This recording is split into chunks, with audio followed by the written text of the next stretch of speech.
Anthony Schmill had found a picture of this monumental Gothic-looking shape, and we didn't know what it was. And so when we did more research on it, we realized, oh my God, this is a lasting, real Nazi building that we could use in the game. It represented the pinnacle of our vertical gameplay that we were trying to get. The one we have in the game's got these giant twin 128 cannons on the top, 4 of them.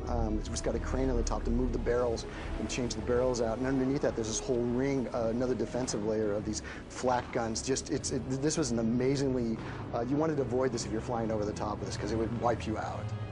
One of the key things on this building you'll see on the inside is this thing was really like this giant auto cannon where it's got these giant conveyors that move these bullets there, these huge bullets up and towards the top, and to refeed these guns that were automatically firing.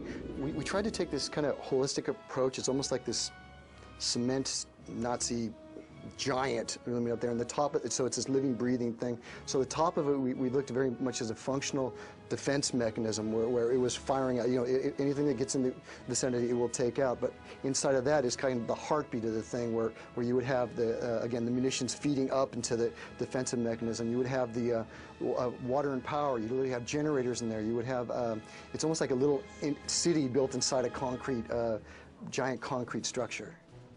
The top is basically houses the main weapons, the twin 128s, and the shells for those weapons, and that was the main defensive area. And you have 2 layers on the top of that. When you get down a little bit deeper, we were thinking of that being more of the brains of the thing, where you'll see a little more of an orchestration of how they basically got all the guns fed, the munitions that they had going there.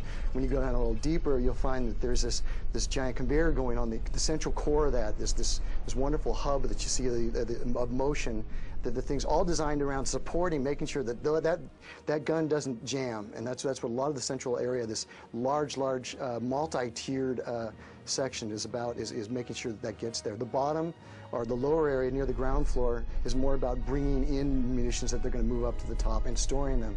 When we get below that, you start getting into the waterworks area, and you get more into the generation and air filtration, which is all important components to keeping this thing viable, living and breathing.